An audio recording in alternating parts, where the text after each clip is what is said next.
Hello everyone, सभी का warm welcome करता हूँ वाई योर इंग्लिश शूटर पे। मेरा नाम है अमन बहल।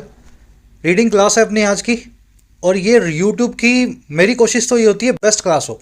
रीडिंग के मामले में हम ग्रामर को, वोकैब को साथ लेकर के चलते हैं, और इस क्लास का मैक्सिमम बेनिफिट आपको मिलेगा कभी जब आप साथ में पढ़ने की कोशिश करेंगे। तो एक आपको साइलेंट जो है ना, विटनेस नहीं बनना है, मूक दर्शक नहीं बनना है। क्लास के साथ में खुद भी पढ़ो और एक कॉपी पेन लेकर के बैठो, जितने नोट्स हो सके बना करके उनको रिवाइज करो। चलिए बिना देरी के क्लास को शुरू करें, आइए कुछ नया सीखते हैं।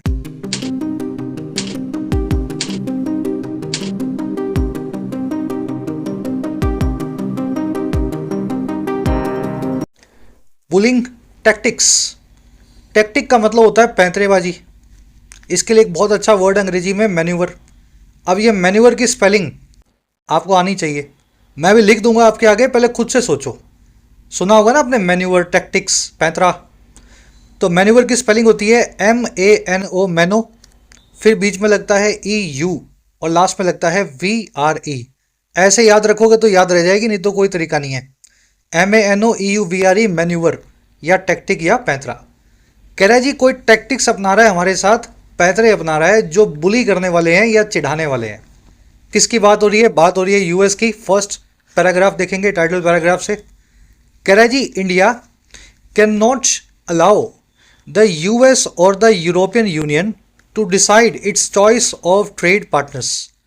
कह रहा है भारत जो है ना, अलाउ नहीं कर सकता। अलाउ करना यानी इजाज़त देना। भारत कभी भी इजाज़त नहीं देगा, ना तो अमेरिका को या फिर यूरोपियन यूनियन को, कि वो लोग डिसाइड करें, वो लोग फैसला करें हमारी चॉइस का या विकल्प का ट्रेडिंग पार्टनर्स की। तो भारत कब कहाँ से क्या खरीदेगा ये भारत को डिसाइड करना है। हम किसी को अलाउ नहीं करते हैं कि वो हमें बताएं कि रशिया से क्या लेना है और क्या नहीं लेना। इंडिया बनेगा सब्जेक्ट, ग्रीन कलर में प्रॉपर नाउन है। वर्ब बनेगी can not. Can not allow, allow करना, इजाज़त देना, इसको परमिट करना भी बोलते हैं। पता होगा ना आपको, अलाउ और परमिट एक ही बात है। चलिए, अमेरिका के आगे हमेशा द लगता है, यूएस के आगे जिस भी कंट्री के नाम में यूनाइटेड आ जाए, जैसे United states, United Arab Emirates, पीछे एस लगाओ या शुरू में यूनाइटेड लगाओ, ऐसी कंट्रीज़ के नाम के आगे आप द का इस्तेमाल करते हैं। EU का मतलब आप समझते हैं यूरोपियन यूनियन। चलिए, एक बहुत खूबसूरत सा ग्रामर कॉन्सेप्ट करवाएंगे आपको। कॉन्सेप्ट आपको ऑलरेडी आता होगा, लेकिन इसका एक एडवांस्ड वर्जन आपको बताऊंगा। कॉन्सेप्ट ये है कि पहले मुझे ये बताओ कि अलाउ वर्ब की जगह अगर मैं लेट का इस्तेमाल कर दूं, जिसका मतलब होता है किसी को इजाज़त देना, अगर मैं लेट का इस्तेमाल कर दूं तो इस सेंटेंस में क्या मुझे परिवर्तन या बदलाव करने होंगे। भाई, अलाउ भी इजाज़त देना, परमिट भी इजाज़त देना और लेट भी इजाज़त देना। अगर तीनों से ही इजाज़त दी जाती है तो क्या कुछ बदलाव करने पड़ेंगे लेट वर्ड को यूज़ करने पे? चलो साइड में समझाते हैं आपको। देखिए, परमिट मी टू गो, मुझे जाने दो। अलाउ मी टू गो, मुझे जाने दो। लेट मी टू गो, मुझे जाने दो। तीनों में आपने लिखा है to go, to go, to go, ऐसा ही लिखा है ना। याद ये रखना है, परमिट के साथ में टू गो यानी टू इन्फिनेटिव आएगा। अलाउ के साथ में भी टू इन्फिनेटिव आ जाता है। लेट के साथ में टू गो का इस्तेमाल यानी टू इन्फिनेटिव का इस्तेमाल नहीं हो सकता। यहाँ पे टू को निकालना पड़ेगा और लिखना पड़ेगा लेट मी गो। तो यहाँ भी अगर कैन नॉट अलाउ की जगह कैन नॉट लेट लिखा जाए, इंडिया कैन नॉट लेट, तो फिर भाई साहब ये टू डिसाइड का टू निकालना पड़ेगा। परमिट और अलाउ के साथ में इन्फिनेटिव आ जाता है, लेट के साथ में नहीं आता। अब इसका एक और एडवांस वर्जन बताता हूं। मान लीजिए सेंटेंस ऐसा हो, आई वॉज अलाउड या permitted to go. Passive voice लगा हुआ है, I was allowed, was plus में वर्ब की थर्ड फॉर्म। मुझे परमिट किया गया या अलाउ किया गया जाने को, I was allowed to permit to go. अगर ये सेंटेंस मैं लेट से बनाना चाहूं तो मैं क्या लिखूं फिर? आई वॉज लेटेड, लेटेड V3 लगा दूं और फिर गो लिख देता हूं। ध्यान रखना, लेट वर्ब की V1 V2 V3 सेम होती है, तो आई वॉज लेट ही लिखना पड़ेगा पैसिव वॉइस बनाने के लिए। और दूसरी बात, लेट वर्ब एक ऐसी वर्ब अंग्रेजी में जिसका पैसिव नहीं बनता। अब यहां पे टू गो लिखो या गो लिखो, काम नहीं चलेगा। लेट वर्ब पैसिव में यूज नहीं होती, तो सिर्फ एक्टिव में लिख सकते हो। परमिट, अलाउ और लेट को चेंज कर सकते हो। अगर पैसिव लगाना है तो अलाउ और परमिट के अलावा कोई दूसरी वर्ब यूज करने का चारा नहीं है। चलिए, ज़्यादा अगर फास्ट लग रही हो स्पीड या कॉन्सेप्ट गहरे लग रहे हो क्लास में रेगुलर रहोगे तो ये कॉन्सेप्ट हफ्ते में 2-2 3-3 बार रिपीट होंगे। और नोट्स बना लिया करो, एक बार किसी कॉन्सेप्ट के नोट बन गए फिर अगली बार वो आएगा अपने नोट्स पढ़े और फटाफट रिवाइज कर लिया, है ना। जल्दी से आगे बढ़ते हैं। इस आर्टिकल की वोकैब दिखाता हूँ। 5 वर्ड्स हैं मेरे पास, मोटे मोटे वर्ड्स हैं, शुरू में देख लोगे ताकि क्लास को स्मूथली ले पाओगे। एक लाइक और अगर शेयर क्लास को देंगे तो इससे हौसला बनता है टीचर्स का, ताकि इसी क्वालिटी के साथ में क्लास को रोज लाया जा सके। ये जिन स्टूडेंट्स को जरूरत है मॉक टेस्ट पासिस की, एग्जाम्स आपके नज़दीक है और टेक्स्ट बुक का मॉक टेस्ट पास अभी डिस्काउंटेड प्राइस पे अवेलेबल है। 483 रुपये में 1 साल का mock test pass, 900 exams, 1 lakh से ज़्यादा मॉक टेस्ट, 35,000 से ज़्यादा प्रीवियस ईयर पेपर्स इसमें शामिल है। अब आपको अलग अलग नहीं लेना है, एक ही मॉक टेस्ट पास में SSC, bank, railway, defence, steno सब कुछ इंक्लूडेड है। रिसेंटली एसएससी ने जो अपना नया इंटरफेस बनाया है वही इंटरफेस आपको मॉक टेस्ट पास में मिलेगा, ताकि आपको एग्जाम लाइक फीलिंग आए, आपको लगे कि मैं एसएससी का एग्जाम ही दे रहा हूँ। साथ ही अपने एग्जाम्स देने के बाद में, मॉक लगाने के बाद में आप एनालाइज कर सकते हैं, अपनी स्ट्रेंथ वीकनेस निकाल सकते हैं और साथ में अपनी ऑल इंडिया रैंकिंग को भी आप चेक कर सकते हैं। चलिए, मॉक टेस्ट पास का लिंक दिया गया कमेंट सेक्शन में, लिंक पे करें क्लिक, जो भी प्राइस दिखाएं उस पर कूपन लगाएं YT10। इस कूपन को लगाते ही आपका प्राइस खट के हो जाएगा 483 रुपीज़। ठीक है, लिंक दिया गया फर्स्ट कमेंट में, कूपन का इस्तेमाल करें, पैसे को सेव करें। ऑलराइट, वोकैब शीट थोड़ा कर देता हूँ जूम इन ताकि ठीक से पढ़ पाओ आप। पहला वर्ड अपने पास फॉरबेरेंस। देखिए, बेयर करने का मतलब क्या होता है? बेयर मतलब बालू, बालू ही होता है ना। अजी वो नाउन है, ये वर्ब है। वर्ब फॉर्म में बेयर का मतलब होता है सहना, किसी की बात को सहना।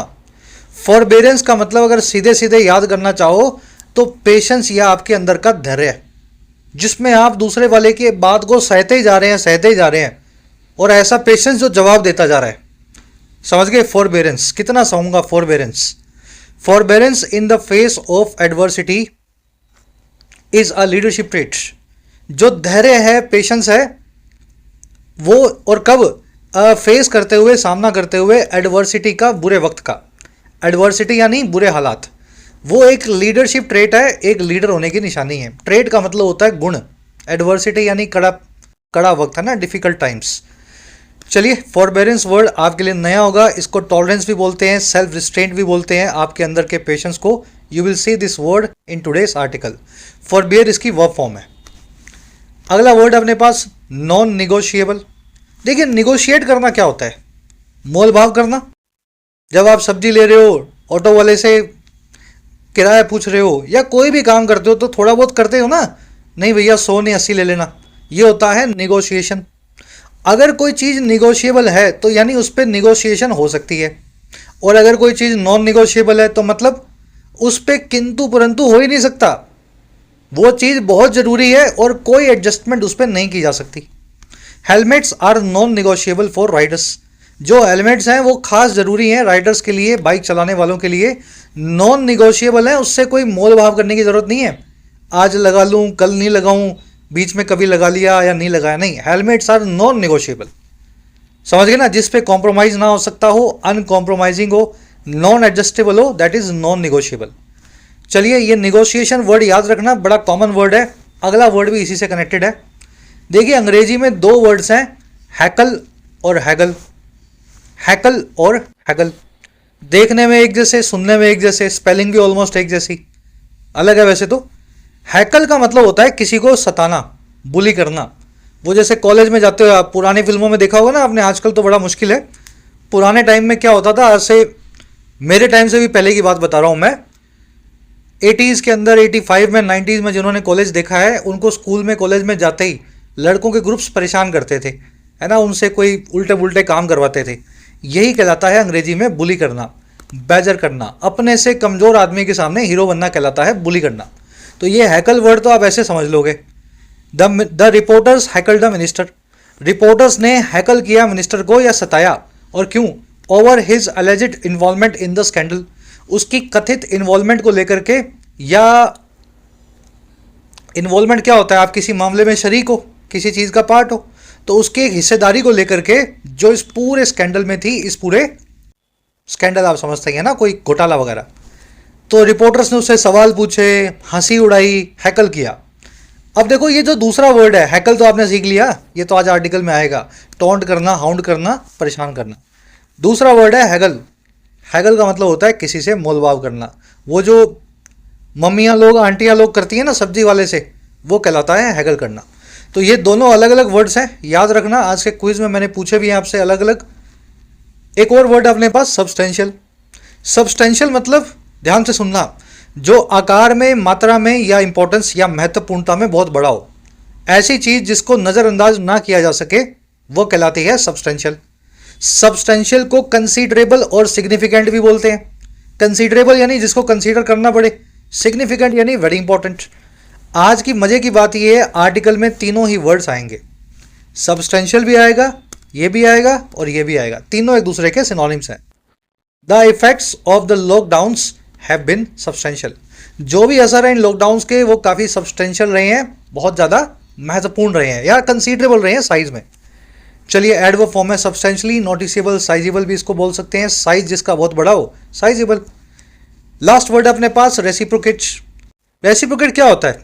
एक हाथ दे एक हाथ ले, खून के बदले खून, चोरी के बदले चोरी, डाके के बदले डाका।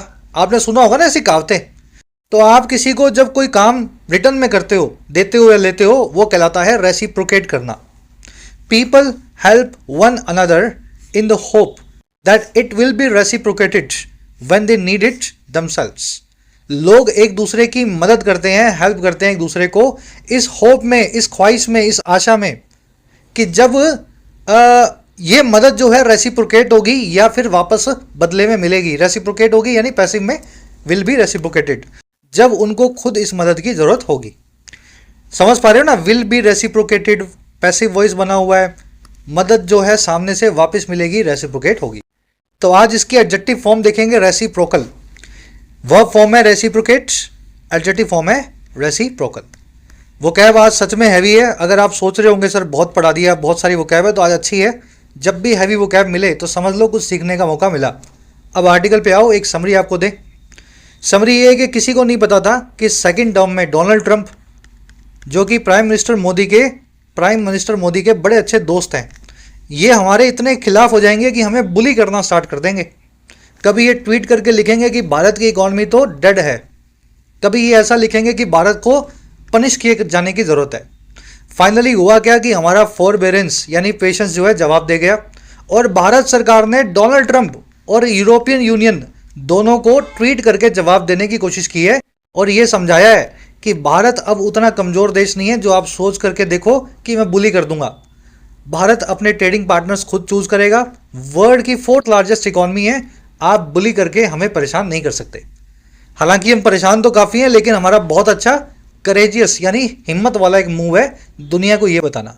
तो इस चीज़ को इस आर्टिकल में बताया गया। आज की टोन है जी असर्टिव। असर्टिव का मतलब होता है आप असर्शन दिखा रहे हो। असर्शन एक पॉजिटिव टाइप ऑफ एग्रेशन है।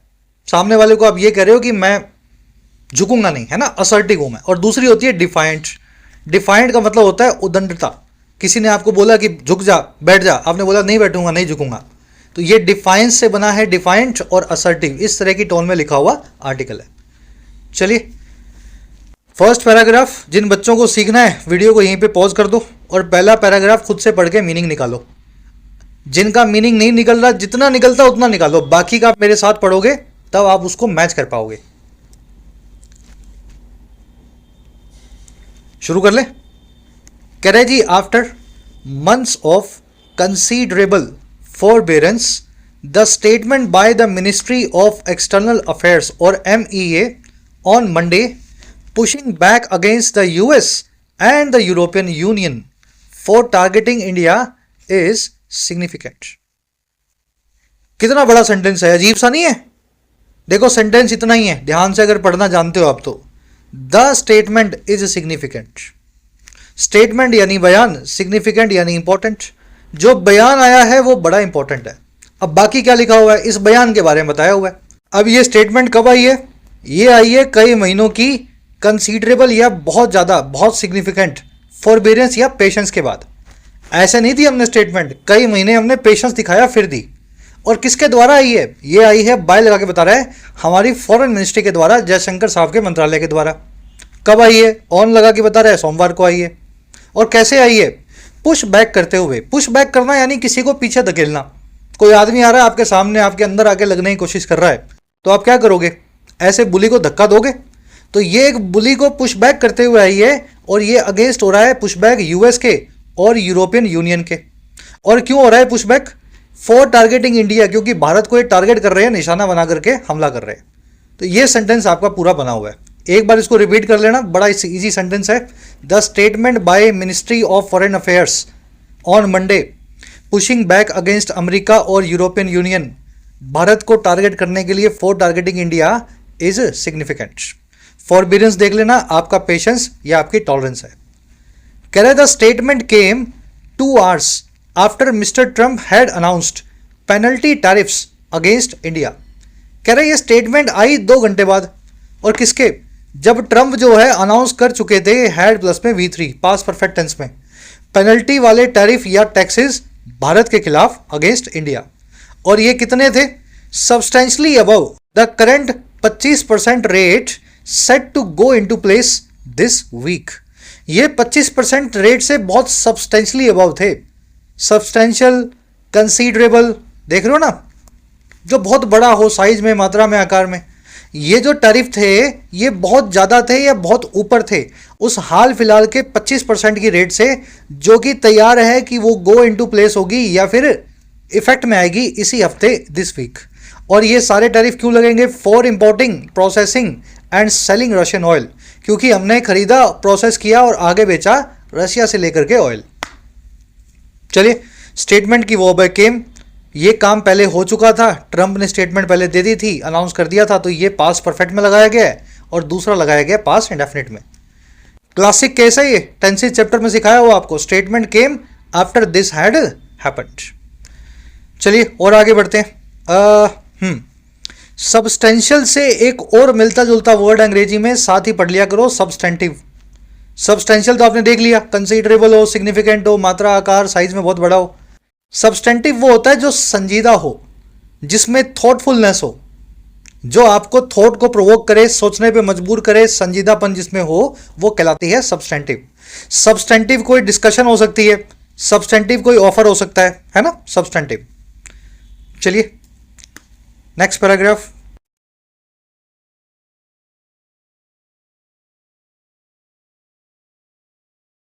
A day earlier, a senior Trump aide had accused India of financing Russia's war in Ukraine. कह रहे इससे एक दिन पहले ही ट्रंप का एक सीनियर एड था, AID। एड का मतलब होता है मदद, और इसके आगे ई लगा दे तो भी इसको एड बोलते हैं। इसका मतलब होता है मदद करने वाला, आपका दोस्त, अलाई या मित्र। कह रहे जी इससे एक दिन पहले ट्रंप का एक सीनियर दोस्त था या उसके ऑफिस का एक मददगार आदमी था, अलाई था, वो भी अक्यूज कर चुका था, आरोप लगा चुका था भारत पे। और किस चीज का? ऑफ लगा के बता रहे, फाइनेंस करने का, पैसा देने का रशिया की वॉर में जो यूक्रेन के अंदर चलती है। एड की वर्ब है हैड अक्यूज्ड, ये काम भी पहले हो चुका था। अक्यूज करना, किसी पे आरोप लगाना, जिस भी चीज का आरोप लगाएं ऑफ लगा के बताएं। Accused of murder, accused of theft, accused of rape, जो भी समझ गए ना, ऑफ के बाद में उस क्राइम को आप लिखेंगे। कह रहा and on July 18 the EU had announced sanctions on India's Vadinar refinery, partially Russian owned, and secondary sanctions that will affect Indian refiners. और कह रहे जी इससे पहले जुलाई 18 को, आज से 20 दिन पहले, यूरोपियन यूनियन जो है वो भी अनाउंस कर चुकी थी पास्ट परफेक्ट टेंस लगा करके अपने प्रतिबंधों को, सैंक्शंस को भारत की वाडिनार में स्थित रिफाइनरी पे, ऑयल रिफाइनरी पे, जिसको पार्शली रशिया ऑन करता है। रशिया और भारत के बीच का जॉइंट वेंचर है वो रिफाइनरी। और कई सेकेंडरी सैंक्शन भी लगा चुकी थी। सेकेंडरी का मतलब होता है दूसरे स्तर के, प्राइमरी तो बड़े सैंक्शन के, सेकेंडरी वाले छोटे। और कई छोटे सैंक्शंस भी लगाए थे जो अफेक्ट करेंगे, प्रभावित करेंगे भारत के रिफाइनर्स को। तो इस तरीके से सब मिलजुल करके 15-20 दिनों में मिल करके भारत को टारगेट कर रहे हैं। ट्रंप का एड अक्यूज कर चुका था, EU ने पहले ही अपने सैंक्शन लगा दिए थे। सैंक्शन का मतलब आप समझते हैं प्रतिबंध। दैट आया सैंक्शंस के लिए, दैट की वर्ब है विल अफेक्ट। अफेक्ट करना एक वर्ब है, किसी को प्रभावित करना। कह रहे the ministry of external affairs या MEA spokes person said that the measures were unjustified and unreasonable. कह रहे हमारे जो स्पोक्स पर्सन है फॉरेन मिनिस्ट्री के, जयशंकर साहब के जो सेक्रेटरी होंगे, उनके नीचे के कोई ऑफिसर होंगे, कह रहे स्पोक्स पर्सन ने ये कहा पास्ट में कि ये जो सारे मेजर्स थे, सारे कदम अमेरिका और यूरोपियन यूनियन उठा रहे हैं, ये थे एक तो गलत यानी अनजस्टिफाइड, और दूसरा अनरीजनेबल यानी ज़रूरत से बहुत ज़्यादा। जस्टिफाइड मतलब सही, अनजस्टिफाइड यानी जो सही ना ठहराया जा सके, अनरीजनेबल यानी जो लॉजिक के बाहर हो। तो ऐसा इन्होंने कहा। और क्यों ऐसा? वो इसलिए क्योंकि as the US and the EU continue to trade with Russia for goods including LNG, critical minerals and nuclear fuel requirements. वो इसलिए क्योंकि अमेरिका और यूरोपियन यूनियन जो है वो खुद ही जारी हैं, कंटिन्यू हैं ट्रेड करना, और किसके साथ में? रशिया के साथ में, ऐसे सामान के लिए, गुड्स के लिए जिसमें शामिल है एलएनजी, लिक्विफाइड जो है नेचुरल गैस, बहुत इंपॉर्टेंट मिनरल्स, क्रिटिकल मिनरल्स, और न्यूक्लियर फ्यूल की रिक्वायरमेंट्स। तो भारत ने बोला कि आप खुद तो ट्रेड कर रहे हो, हमें बोल दो रशिया से तेल लिया, आप भी तो ये सब चीज़ें लेते हो, तो खुद पे भी लगा लो सैंक्शन हमारे जैसे।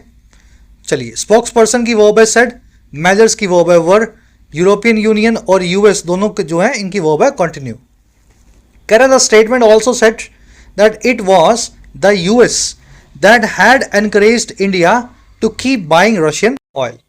फिर स्टेटमेंट में यह भी बताया गया कि ये अमेरिका ही था, इट वॉज द यूएस, ये अमेरिका ही था जो एनकरेज कर चुका था या बढ़ावा दे चुका था भारत को कि वो जारी रखे, कीप करे बाय करना रशिया के ऑयल को।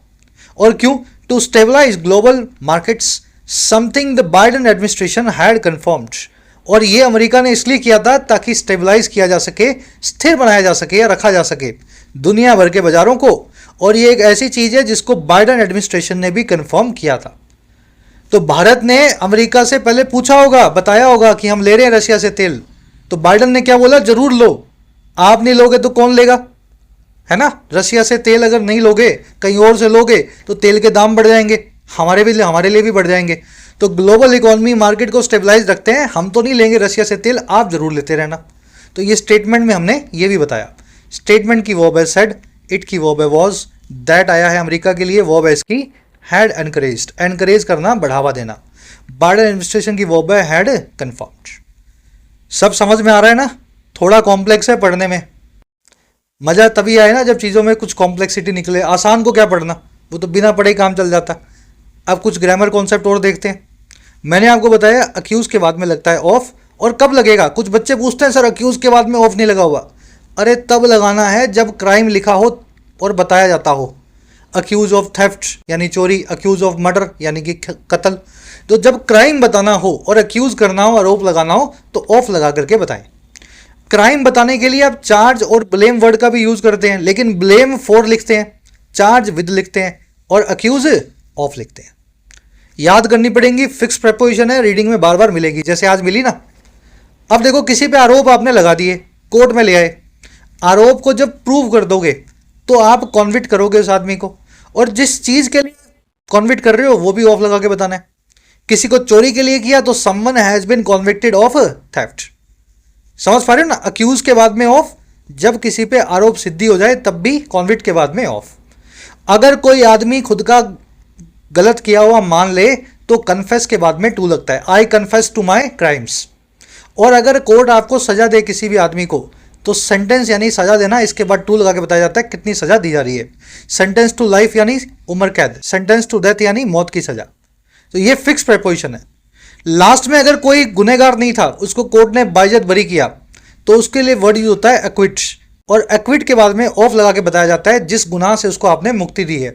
एक्विट ऑफ ऑल चार्जेज यानी सारे गुनाहों से मुक्ति मिल गई। एक्सोनरेट भी बाइज्जत बरी करना होता है, इसके बाद में ऑफ और फ्रॉम दोनों आते हैं। ऑफ का इस्तेमाल ज़्यादा होता है फ्रॉम से। फ्रॉम का कुछ मीनिंग अलग होता है। फ्रॉम का मतलब होता है जिम्मेदारी से मुक्त करना, ऑफ का मतलब होता है किसी गुनाह से मुक्त करना। अब जो मैंने आपको बताया ये आपको 5 साल लगेंगे रीडिंग करते हुए, एक खुद की अपनी जो है ना डिस्कवर करने में लिस्ट, कहीं बनी बनाई पकी पकाई नहीं मिलेगी। एक बार इसको रिवाइंड करके लिख लोगे तो ढेर सारे क्वेश्चंस आपके यहाँ सॉल्व हो जाएंगे। बढ़े आगे।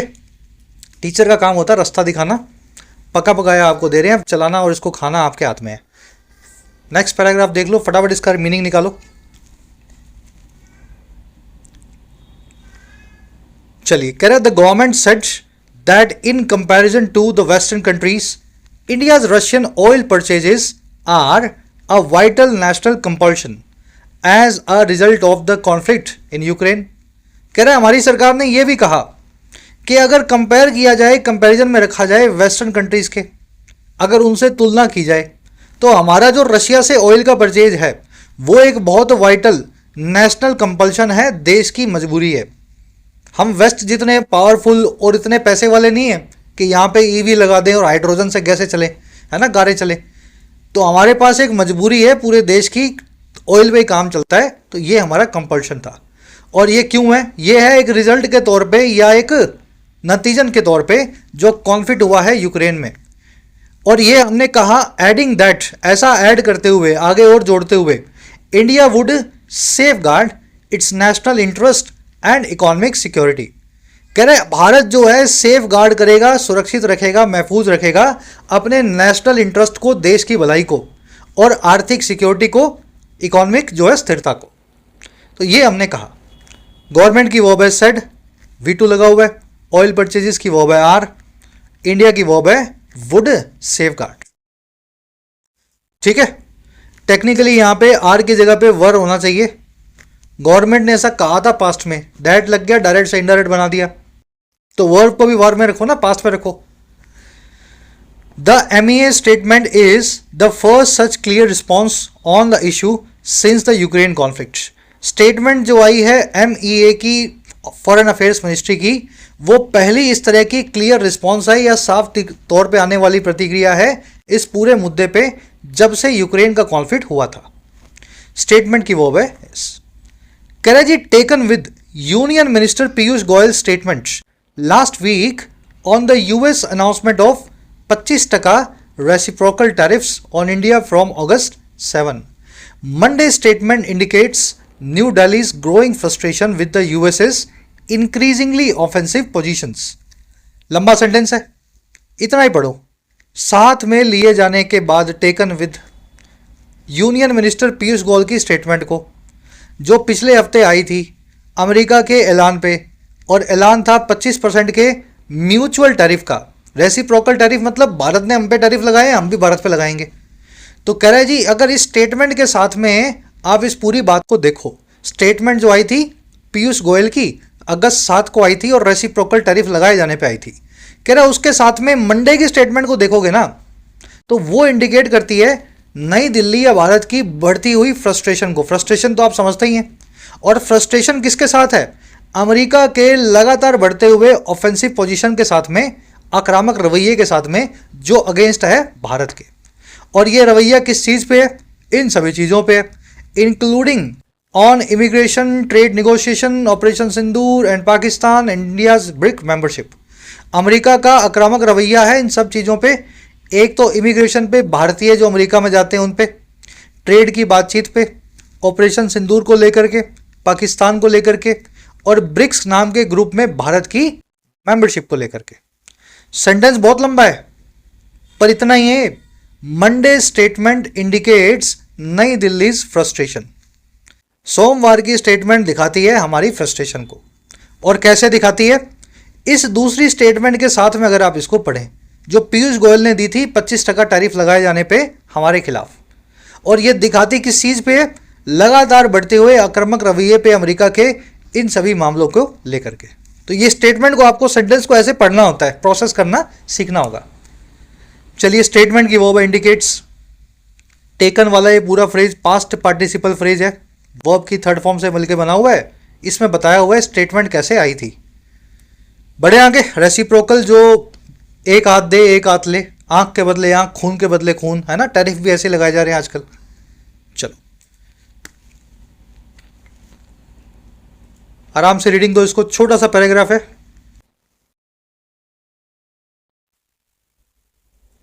कह रहे जी, it is unclear how and to what extent the government is prepared to stand up to bullying tactics of Mr Trump. कह रहे ये भी अभी अनक्लियर है। हाउ यानी कैसे, और टू व्हाट एक्सटेंट यानी किस लेवल पर हमारी गवर्नमेंट इज है रेडी यानी प्रिपेयर्ड, स्टैंड अप टू करने के लिए, सामना करने के लिए बुली करने वाले पैंतरों का मिस्टर ट्रंप के। तो हमें यह भी नहीं पता अभी भारत ने सिर्फ ट्वीट किया है या आगे भी कुछ करेगा। हो सकता है पीछे हटना पड़े, अमेरिका और एग्रेसिव हो जाए, तो हमें अभी तक पता नहीं है कि किस लेवल तक भारत अमेरिका का सामना करने को तैयार है।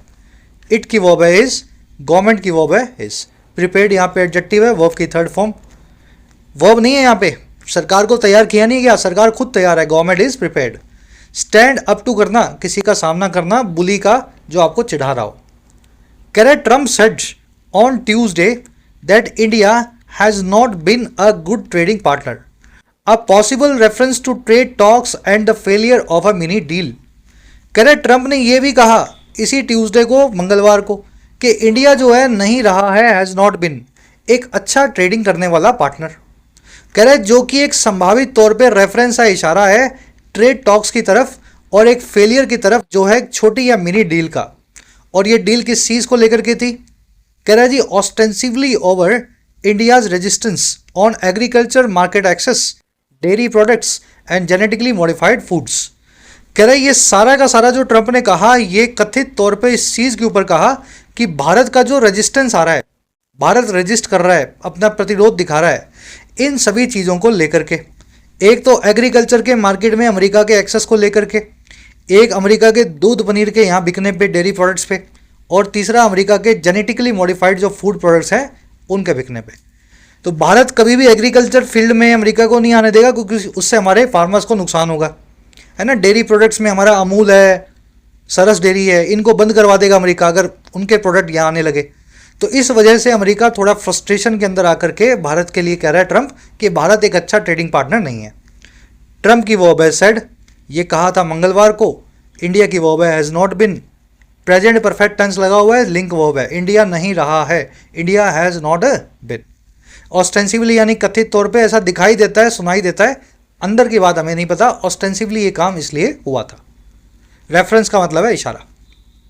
चलिए, कह रहा है जी while it is hope that New Delhi will continue to engage Washington and Brussels to conclude their respective trade talks, the MEA statement is meant to make a larger point. कह रहे जहां ये होप किया जा रहा है, इट इज़ होप्ड कि नई दिल्ली कंटिन्यू करेगा इंगेज करना या साथ में जो है बातचीत करना। इंगेज करना, किसी के साथ में रिश्ता बनाए रखना, बातचीत करते रहना। तो कह रहे जी जहां ये होप किया जा रहा है कि हम भारत जो है बातचीत को जारी रखेगा, इंगेज करना, एक तो अमेरिका को और दूसरा ब्रसल्स को। ब्रसल मतलब यूरोपियन यूनियन का जो हेडक्वार्टर है, बेल्जियम में है शायद ब्रसल्स, देख लेना, बेल्जियम की कैपिटल ही होगी।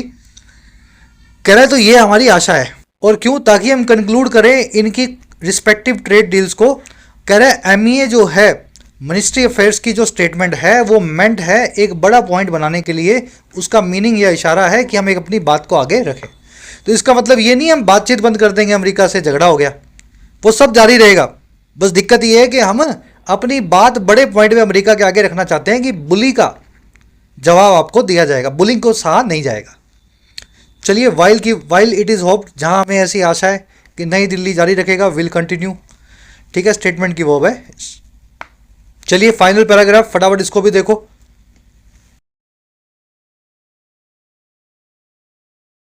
कह रहा है neither the US NOR the European union can decide which country India will partner और ट्रेड विद। कह रहा है नाइदर यानी ना तो, नीदर नाइदर बोल दो, ना तो, ना तो अमेरिका और नोर ना ही यूरोपियन यूनियन डिसाइड कर सकता है कि कौन सी कंट्री के साथ इंडिया पार्टनर विद करेगा या ट्रेड विद करेगा। ये विद प्रेपोजिशन लास्ट में लगी हुई है, इस पे कॉन्सेप्ट है, अभी आपको करवा देंगे, बड़ा इजी कॉन्सेप्ट है, थोड़ा नोट करो इसको। प्रेपोजिशन कभी कभी बिना ऑब्जेक्ट के आती है, क्यों आती है? कह रहा जी that message is being underlined in visits by security adviser Ajit Doval and external affairs minister S Jaishankar to Moscow. कह रहा है यही मैसेज जो है, यही संदेश जो है अंडरलाइन किया जा रहा है। अंडरलाइन करना, हाईलाइट करना, किसी चीज़ को सबके सामने रखना पैसिव वॉइस में। कह रहा है इसी संदेश को सबके सामने रखा जा रहा है उन विजिट्स में जो आई हैं सिक्योरिटी एडवाइज़र अजीत डोवाल के द्वारा और एक्सटर्नल अफेयर्स मिनिस्टर जयशंकर के द्वारा मॉस्को की तरफ। और क्यों? To prepare for the Russian president's visits to India later this year, ताकि प्रिपेयर फॉर किया जा सके, इंतज़ाम किया जा सके रशियन प्रेसिडेंट की विजिट का, दौरे का भारत में इस साल। तो ये मैसेज हम अमेरिका और यूरोपियन यूनियन को देना चाहते हैं कि दोस्ती आपके साथ है, दुश्मनी की कोई बात नहीं, लेकिन ये मत बताओ कि हमें क्या करना है। दैट मैसेज की वर्ब है इज़ बीइंग अंडरलाइंड, वर्ब की third form passive voice, be family की वर्ब के साथ, है ना, कंटिन्यूस टेंस। कह रहा है India sovereignty is non negotiable and its foreign policy choices can not be manipulated by other countries. कह रहा है भारत की संप्रभुता जो है, आज़ादी जो है, संप्रभुता यानी हम अपने हिसाब से अपना देखेंगे। कह रहा है भारत की जो संप्रभुता या सोवरेनिटी है वो नॉन निगोशिएबल है, उस पर कोई बातचीत किंतु परंतु की ज़रूरत ही नहीं है। और हमारी जो फॉरेन पॉलिसी की चॉइसेस या विकल्प हैं उनको कोई भी मैनिपुलेट या प्रभावित नहीं कर सकता, वो मैनिपुलेट नहीं हो सकते दूसरी कंट्रीज़ के द्वारा। कह रहा है जी no matter how significant their own ties with India are. कह रहा है इस बात को कोई मैटर नहीं करता है कि कितने सिग्निफिकेंट या इंपॉर्टेंट उन दूसरी कंट्रीज़ के खुद के रिश्ते हैं भारत के साथ। चलिए, सोवरेनिटी की वर्ब है इज नॉन निगोशिएबल जिस पे कोई बातचीत करने की ज़रूरत ना हो, जो एब्सोल्युटली नेसेसरी हो, है ना, अनएडजस्टेबल हो। फॉरेन पॉलिसी चॉइसेस की वर्ब है can not be manipulated. Manipulate करना, किसी को अपने हिसाब से डालना, इन्फ्लुएंस करना, प्रभावित करना। टाइज की वर्ब है। तो ये कॉन्सेप्ट भी देख लें फटाफट, क्यों लगा हुआ विद। देखो आप ऐसा लिखते हो अंग्रेजी में write with something, write with the pen, pencil, ऐसा लिखते हो ना। अगर ऐसा है तो राइट वर्ब को जब भी आप पेन पेंसिल के साथ में यूज करोगे तो विद प्रेपोजिशन का इस्तेमाल होना जरूरी होगा। आप कभी भी ऐसा नहीं लिखोगे आई राइट अ पेन, मैं एक पेन लिखता हूं, नहीं, आई राइट विद अ पेन, ऐसा ही तो लिखते हो हमेशा। तो फिर ये सेंटेंस देखो, this is the pen that I write, ये वही पेन है, दिस इज द पेन, ये वही पेन है, दैट आई राइट, जिससे मैं लिखता हूं। दैट यहां पे रिलेटिव प्रोनाउन आया है, पेन के बारे में बता रहा है, आई राइट। ध्यान से समझना, दैट जो है इसका एंटीसीडेंट है पेन। कौन सा पेन है ये, वही पेन है, दैट आई राइट। और राइट वर्ब का ऑब्जेक्ट है दैट। समझ पा रहे हो, रिलेटिव प्रोनाउन या तो सब्जेक्ट बनेगा या ऑब्जेक्ट बनेगा। सब्जेक्ट बनने का चारा इसके पास है नहीं क्योंकि सब्जेक्ट आई दिया हुआ है, तो ये बनेगा ऑब्जेक्ट, वर्ब का ऑब्जेक्ट बनेगा। अगर ये ऑब्जेक्ट बनेगा तो राइट के साथ में आप पेन नहीं लिखोगे, आप लिखते हो write with the pen. That जो है पेन की जगह पे आ रहा है और दैट जो है राइट वर्ब का ऑब्जेक्ट है, तो यानी that I write with, that I write with, ऐसा आपको लिखना चाहिए। तो यहाँ पे विद जो है आपको लगाना जरूरी होगा। और ये कब होगा, जब ये वर्ब्स किसी रिलेटिव प्रोनाउन के साथ में यूज होती है। एक और केस है जहाँ पे विद लगेगा, I need a pen to write, मुझे ज़रूरत है एक पेन की लिखने के लिए, मुझे ज़रूरत है एक पेन की लिखने के लिए। I need a pen to write नहीं, I need a pen to write with लगाना चाहिए। I write with a pen ना, I need a pen forward to write with. तो दो केस होते हैं, जब किसी नाउन के साथ में इन्फिनिटिव आ जाए और वो वर्ब जो है उस नाउन से रिलेट होती हो और अपने साथ में प्रेपोजिशन लेती हो, जैसे राइट विद द पेन, तब आपको लास्ट में विद प्रेपोजिशन लगा के या जो भी प्रेपोजिशन है वो लगा के सेंटेंस को ख़त्म करना पड़ेगा। दूसरा केस ये है जब relative pronoun who which that का इस्तेमाल हुआ हो और जो वर्ब आई हो वो एंटीसीडेंट के साथ में कोई प्रेपोजिशन लेती हो, जैसे write with the pen, antecedent के साथ में विद आता है, तो इस वर्ब के बाद में विद आपको लगाना होगा। यहां भी वही हुआ, India nor neither US nor you can decide which country, that यहां पे अंडरस्टूड है, रिलेटिव प्रोनाउन लिखा नहीं हुआ, रिलेटिव क्लोज बना हुआ है। कंट्री कौन सी, जिससे भारत पार्टनर या ट्रेड करेगा। दैट का एंटीसीडेंट है कंट्री, और आप किसी कंट्री के साथ ट्रेड विद लगा के बताओगे, trade with America, trade with country, partner with a country. तो ये विद प्रेपोजिशन इसलिए जरूरी था, है ना। India has many allies to trade, Bharat के पास बहुत सारे अलाइज हैं ट्रेड करने के लिए, ट्रेड के साथ में विद आता है, तो यहाँ पे ट्रेड विद आपको लिखना चाहिए। थोड़े से अगर आपको बेसिक सब्जेक्ट ऑब्जेक्ट पता हो तो ये कॉन्सेप्ट बहुत आसान होते हैं।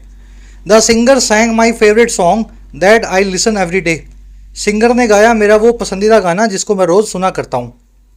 याद रखना, लिसन वर्ब जिस भी चीज़ को सुनते हो अपने साथ में टू लेके बताती है, आई लिसन टू समथिंग। तो इस वाले प्रेपोजिशन को सही तरीके से प्लेस करो और कॉन्सेप्ट के हिसाब से कमेंट्स में इसका आंसर जरूर पोस्ट करना। चलिए रैप अप करें क्लास को। आज क्वेश्चन एक बना करके लाया हूं मैं बैंकिंग वालों के लिए, स्पेशल इन्फ्रेंस बेस्ड। पहले आसान वाला देख लो, इस आर्टिकल की मेन थीम क्या है। एक सेंटेंस में अगर इस आर्टिकल को समझाया जाए तो कौन सा वो सेंटेंस बनेगा।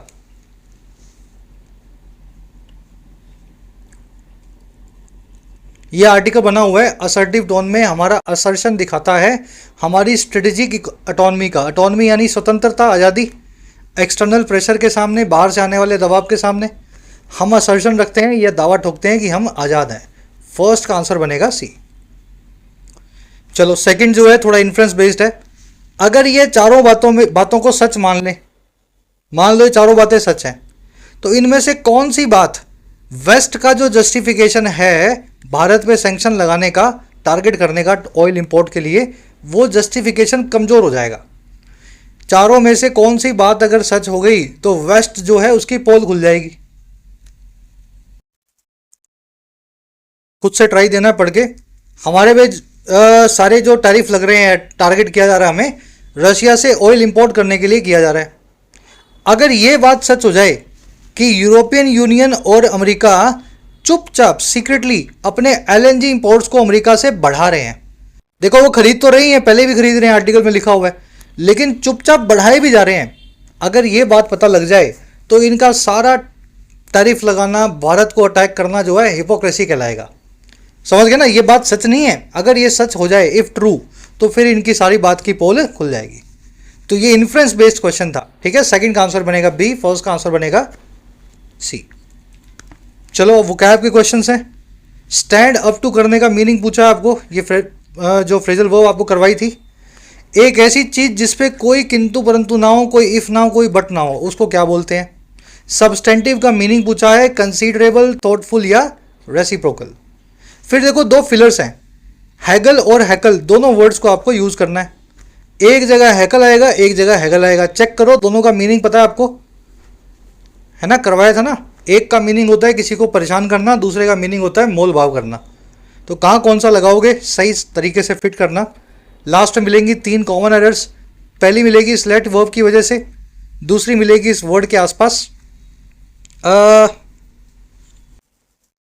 चलो 2 ही एरर्स है, ठीक है। 8 और 9 कर लेना। फर्स्ट कमेंट में आंसर डाल रहा हूँ, चेक कर लेना आउट ऑफ 9 कितने मार्क्स मिले। मेरे आंसर से अपने मैच करो और फिर बताना 9 में से 5 मिले, 8 मिले, 4 मिले या जितने भी मिले। कल आपसे मुलाकात होगी। Until then signing out. और हाँ, ऐप को जरूर डाउनलोड कर लें। कमेंट सेक्शन में ऐप का लिंक दिया गया है। जो भी कोर्स आपकी नीड है, अफोर्डेबल प्राइस में आप अपने एग्जाम को प्रिपेयर कर सकते हैं, एसएससी, बैंकिंग, यूपीएससी या स्टेट पीएससी एग्जाम को। ये टीम का नंबर है, इस पर व्हाट्सएप करके आप टीम से बात भी कर सकते हैं अगर आपकी कुछ क्वेरीज हो।